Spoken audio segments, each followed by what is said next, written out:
Hi, everyone. Welcome to the Daily Attorney Podcast. I am your host, Marie Eve Nadine G. Baptiste. And today I have with you Jessica Bull Esquire, who is the founder and managing attorney of J. Bull Consulting Firm here in Maryland. She has been she has agreed to sit with us today just to talk about who she is and what she brings to the table. She understands that clients often want, close contact with their attorney, right? And she is basically committed to providing that listening ear and to just be a consistent communicator with her clients. In her practice on a daily basis, she works closely with her clients to develop practical solutions to ensure the best possible outcomes. Thank you, Attorney Bull, for being with us today. I know you've been on a couple of podcasts. I did a little bit of research, though. Oh, you looked me up. I did. I didn't want to kind of just come in, blind. So let's get right to it. Why are you an attorney? Like, why did you decide to become an attorney? I think we all get that conversation talk. I think it was a culmination of things. Of course, it's always the ill time. Well, you like to argue, so you should be a lawyer, right? I think you often get that as a young lady, as if there aren't other careers that value strong opinions and the ability to debate. But I think honestly, I kind of stuck with that, and then as I went through college, I just always was like, I'm going to be an attorney. I'm going to be an attorney. I had no idea what it took to be an attorney. I think it was my junior year of college when I finally started looking into what it took to be an attorney. The only thing I knew for sure is that I didn't have to know math. And I knew that I could take any major I wanted. And so I took those little nuggets and I ran with it. But that's what motivated me. And of course, I think most attorneys who are millennials will say, law and order, man. Like, who doesn't love law and order? It's so good. It's so good. So I think that definitely was a huge motivation and being able to see litigation.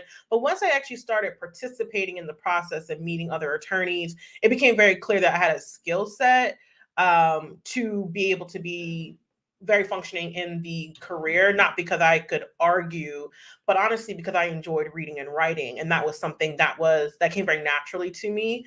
And I liked that there were so many different options, right? Like the law is like one of the most fluid careers. You could be a business attorney and then be like, you know what? I don't want to do this anymore. I want to go into family law. And there's not like a lot of careers that can do that, where you can shift your specialization, for after 10 years of doing one type of law, you're like, you know what? Criminal law sounds perfect. So right. That was really attractive to me. And of course, money. Like, everybody tells you can make a lot of money being an attorney. Let's just be candid. I was trying to figure out the best way to make the most amount of money with what I had. And math and science was not going to cut it. Doctor was not in my future. The PhD, it wasn't in my future. I was an arts major. I did a presentation. They were not impressed. So it was, it was the combination of multiple things throughout my life that led me to being a lawyer. I know I want to say it's like a divine, but no, that wasn't what happened. You know what? It's so funny that you say that. You said so many awesome things, that I want to touch upon. First of all, there is a running joke for all the attorneys who happen to see this. There is a running joke that attorneys go to law school because we suck at math. Well, I'm not saying it's not true, but it was true for me. Listen, I respect it as long as you're okay admitting it. I don't suck at math, but I did not do, my greatest grades did not come from algebra and geometry and all that, right? That was not my thing. In fact, I remember during my very scenic route through college, I decided to go ahead and just, it's okay, I see the pup.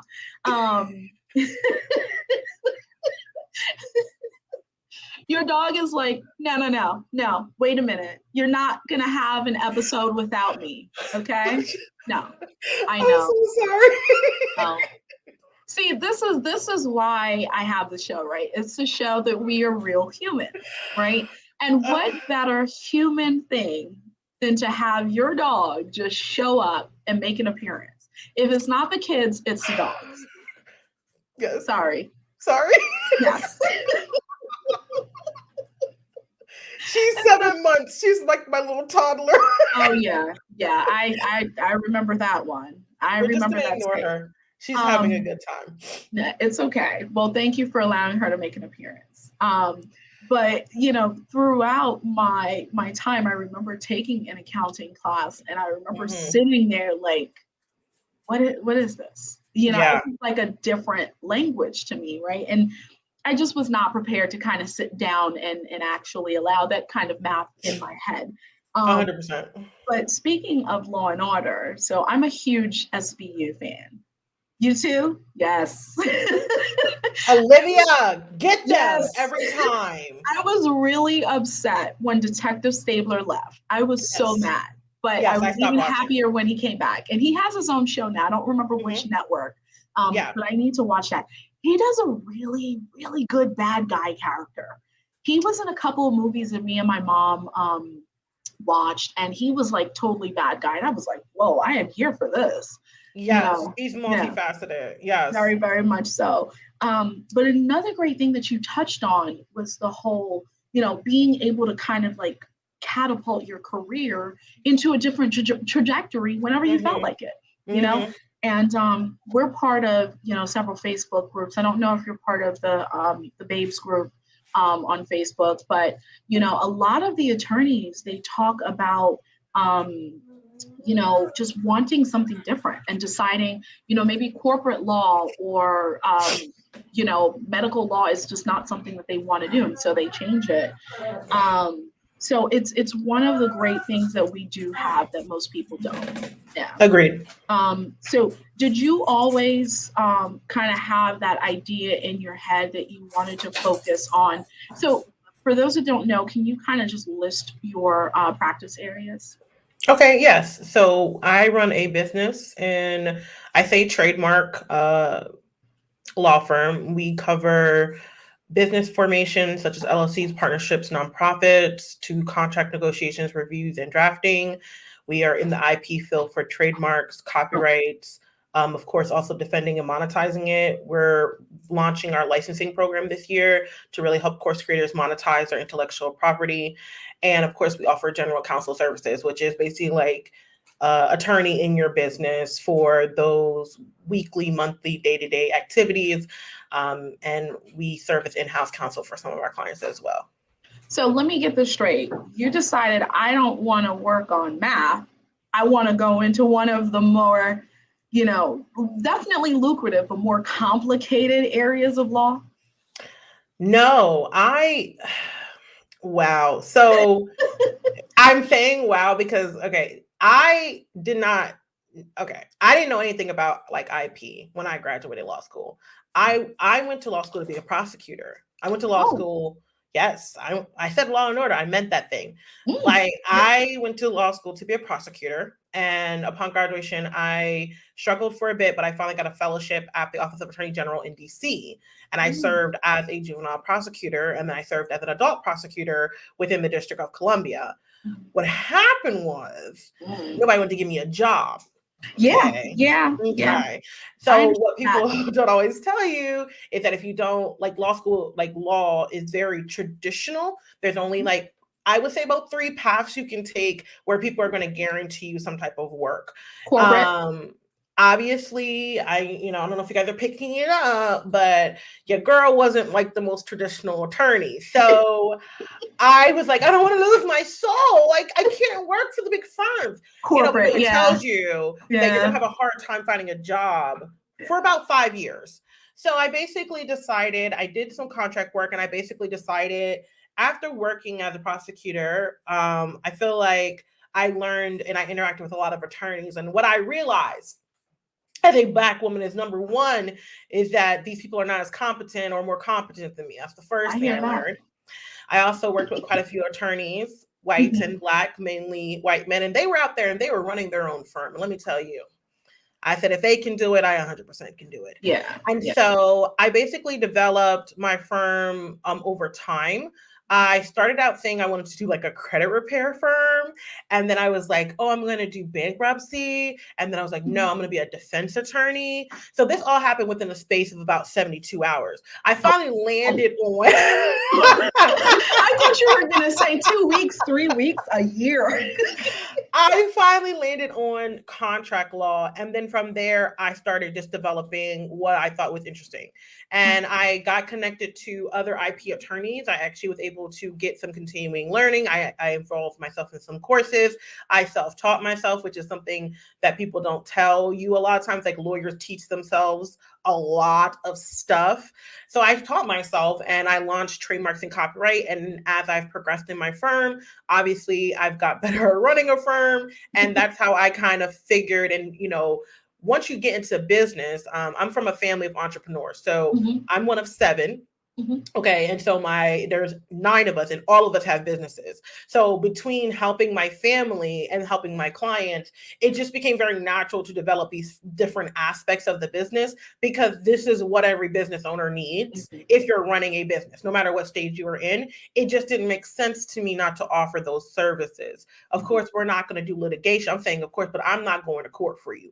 But everything else in the day-to-day, it just became very necessary. And I also realized there was a huge need within my community to have someone who's kind of like a one-stop shop to help business owners understand the assets within their community beyond just products or services, but IP. And so it kind of became a necessity beyond just like, making money. I've changed a lot, but it became a necessity to be able to provide those services in a unique way to my clientele. And so that's why we included those different avenues. And I love that, because that is in a sense a one-stop shop. And I think one of the things that, at least I myself didn't understand when I was opening my law firm is the brand, right?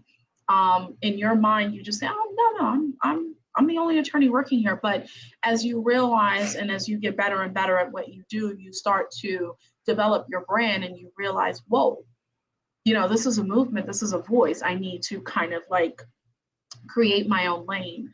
So I think IP for small business owners is a huge thing. And I'm so glad, that you are sitting here with me today.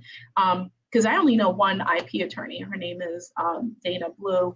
And she is not based in Maryland, but I've been actually thinking and looking to do some different things with my business. So, we'll talk about that off camera. Sure. But, with that said, another thing that you ultimately touched on, I think that's super important, is that, when you decide, hey, I don't want to do this side of the law anymore, you can pivot somewhere else. And I recently made that same pivot, right? So our firm focuses on 3 areas. It's family law, estates and trusts, and tax. Recently, I have made a very smart decision of removing family law from that trifecta. I think it takes a very special person to do family law, and I ain't that special. Not me. I am not that special. I'm special, but not that special. So I made the decision to remove that. So it's wonderful now that I can focus on estates and trusts and tax, which I think, kind of really, really go together. In fact, I'm finishing up my LLM in taxation. Thank goodness I have 8 more days. We will need to talk. Girl, yes. We need to talk. Yes, I just, I've it's hilarious though. I tell the story. I turned a 1-year degree into a 7-year conquest. So that's enough. Yeah, girl. Another story for another day.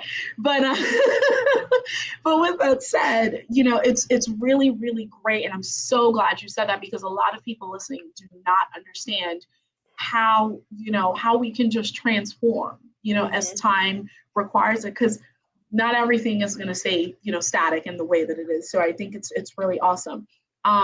Now, I don't know about your background, but I am from Haiti, and there are only 3 paths you can take.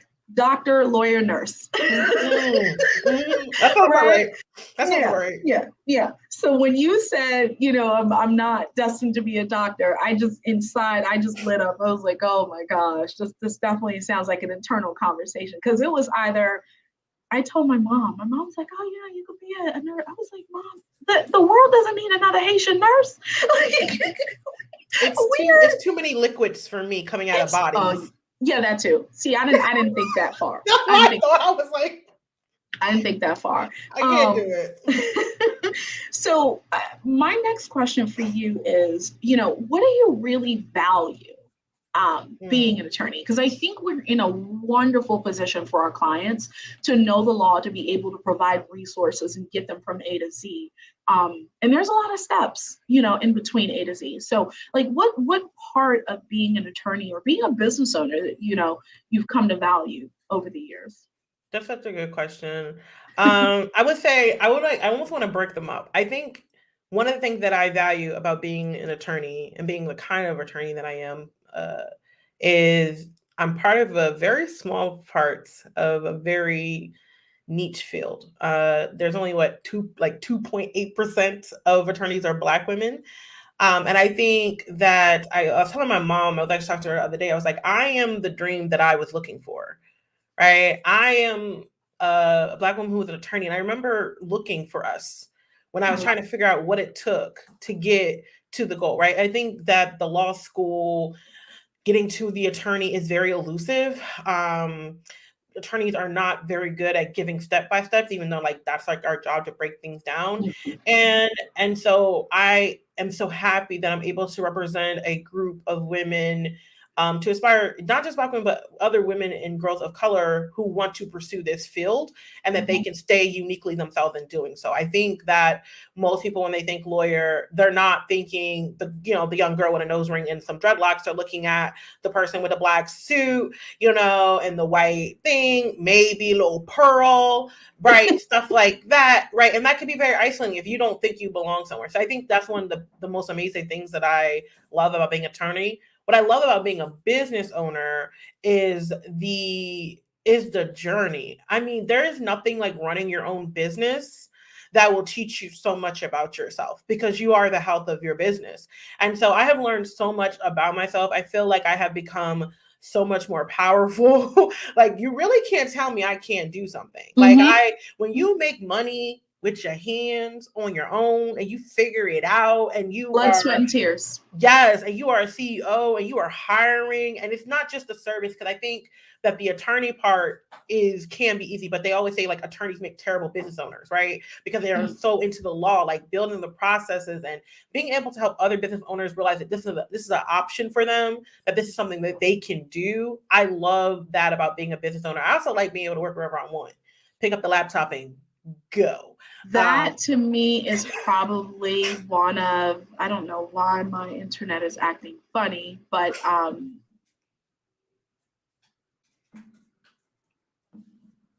did I lose you? When you go live, it's just keep flashing.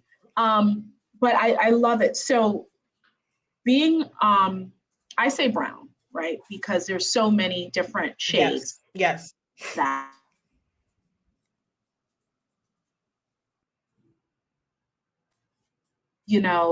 how many of us are just not in the field? I was floored, right? And so I've always worked with that statistic in mind.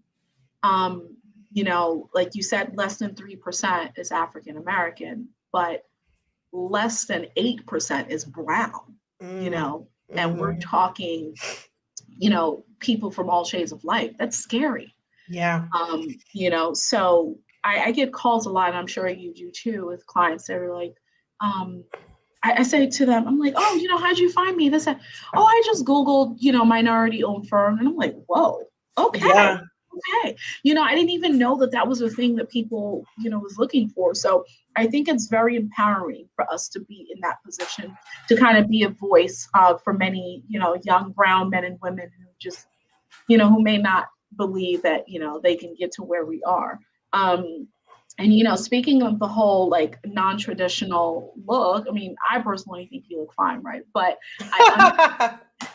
I understand where you're coming from, right? Mhm, Because there is this idea, at least from what I've experienced, there is this mhm, idea of what an attorney should look like. mhm. You know, when people see me and they talk to me, one of the things I get often I still don't understand is, oh, you don't act like an attorney.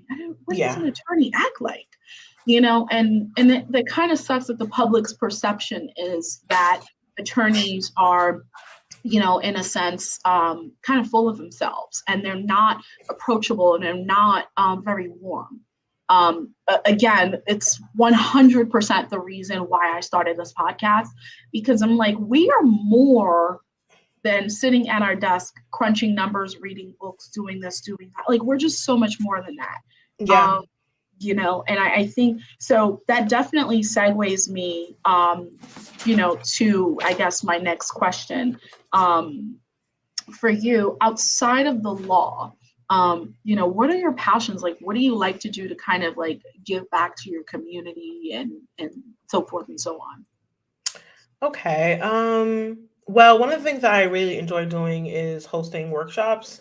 So usually throughout the year, I'll host free workshops. Some of them, such as like 10 legal mistakes that entrepreneurs make and how to avoid them, trademarks in your business, things of that nature, to educate my community. One of the things that I found pretty often and like pretty like early on is the reason that attorneys aren't always used in brown businesses is not because there's not a use for them, but there's a gap in education for entrepreneurs when it comes to legal services and what the role of an attorney is in your business. I think most people think like attorney litigation, right? Like they don't think like, oh, this person can help me like negotiate my contract with this like other company. Oh, my attorney can help me figure out how to monetize this speaking opportunity. Oh, my attorney can help me, what to do with my course. Oh, someone is coming into my business. My attorney can help me hire and figure out what are some of the stipulations that need to be in this particular role or negotiate the salary for this particular person.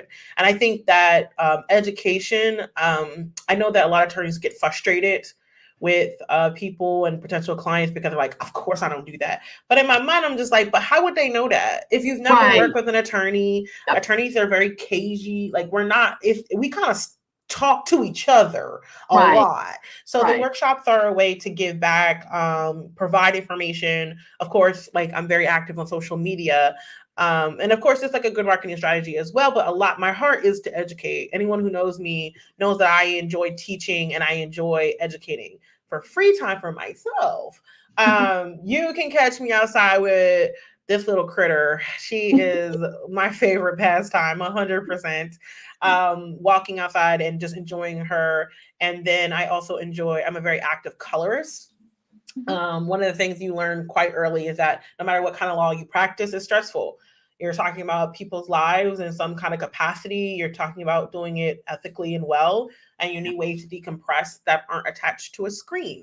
Yeah. So, if I'm inside, I'm really into crafts now, apparently, and I Oh, enjoy doing painting and coloring and different things. As you can see, some of my paintings in the background, like I enjoy kind of expressing my more creative side, something that I didn't know existed before, but in the last couple of years, I was like, I need something, we need to figure something out. And that's what I landed on, and I really enjoy that. So that's some of the things that I do in my free time. yeah, I love it.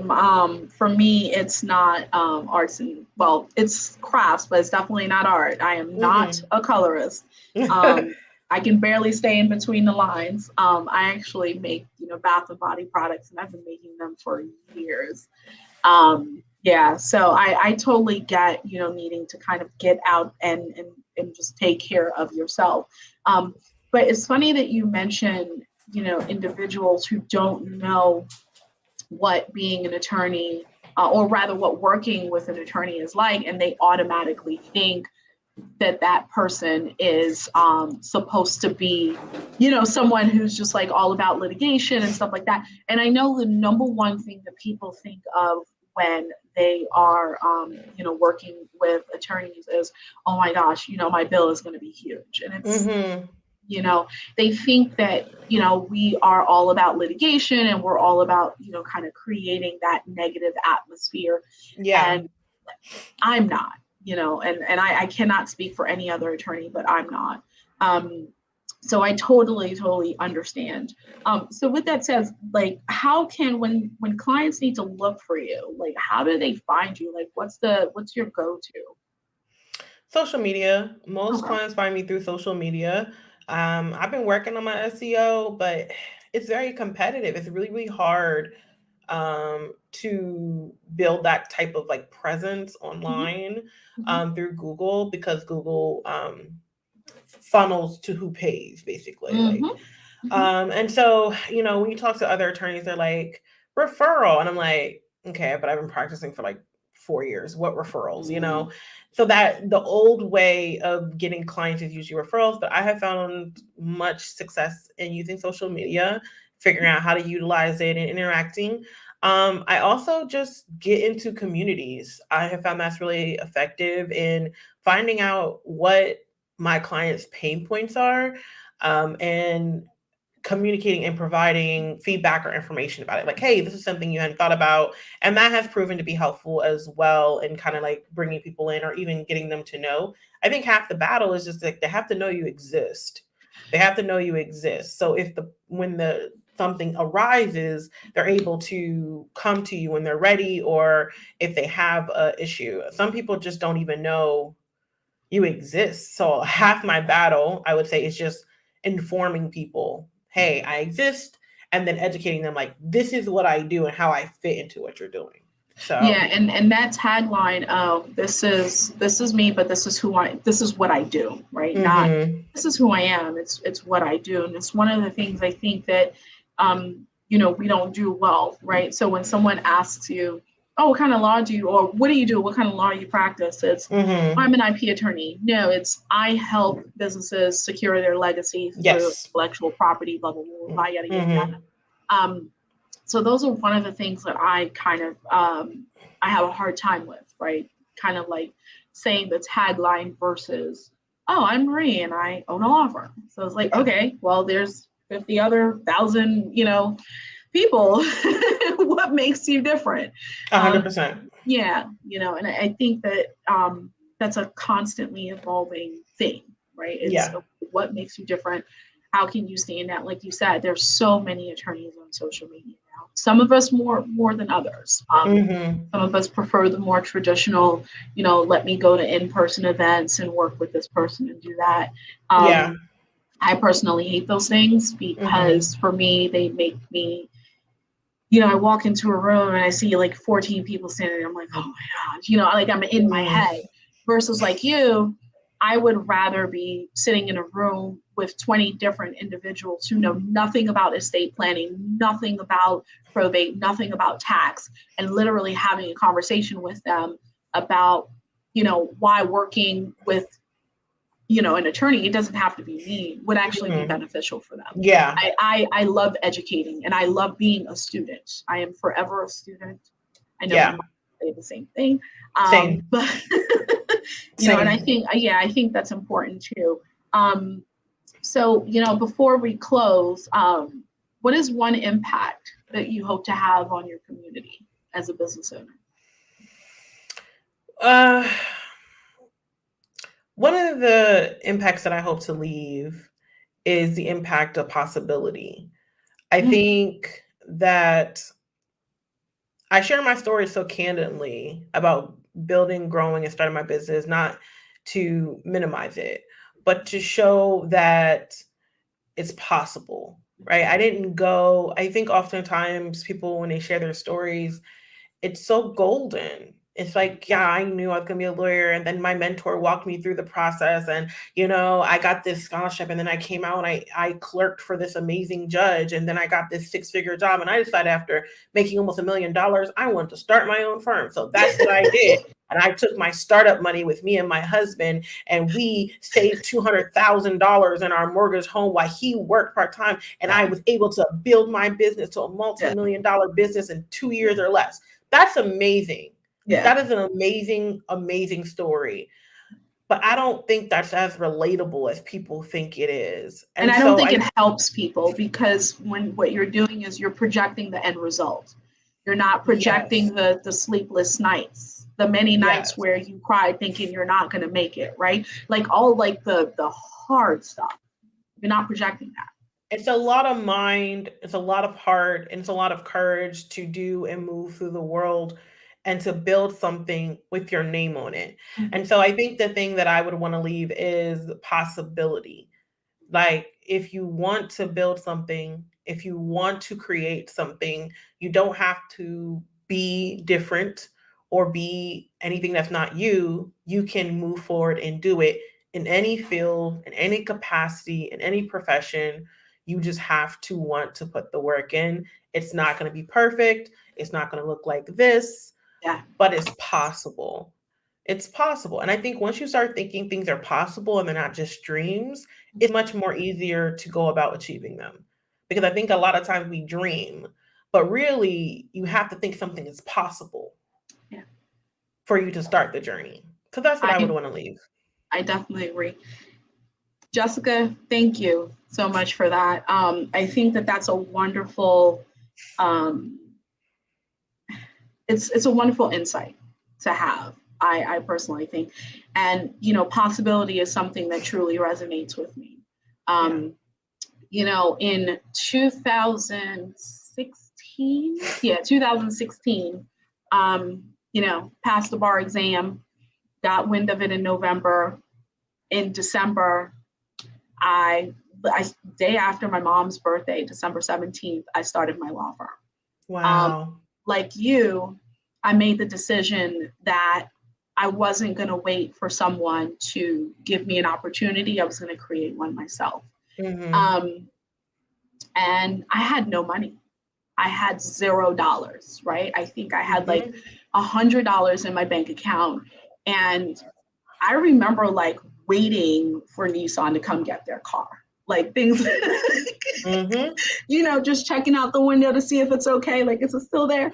You know? Mm-hmm. Um, and I remember, just opening my firm and thinking to myself, this is it. This is what I'm going to do. And I'm going to do it with the best of my ability. And I'm going to see where I land. My mom, actually, hey, mom, she's always watching. She is such an amazing um, influence on me. And I definitely want to dedicate my 5th episode in my 5th year of Oh. practice to my lovely mother, who, when I started this, gave me the money to get my trade name application, Mm. right? Because I was a sole prop. I had no money. So it was like, okay, it's just me. I'm the business. Mm-hmm. And, she gave me the money to get the trade name. And it's funny because earlier you said, oh, there was no divine anything, that allowed me to kind of push forward. But for me, in a sense, there was. And I'm not going to bore you with the story, but long story short, I named my law firm the St. Eve Law Firm to pay homage to my mom, the sacrifices that she made. And my name is Marie Eve. Mm-hmm. My family is super religious, super Catholic. And I kind of just, wanted to kind of, pay that homage to my mom, who is all about, divine intervention and stuff like Mm-hmm. that, right?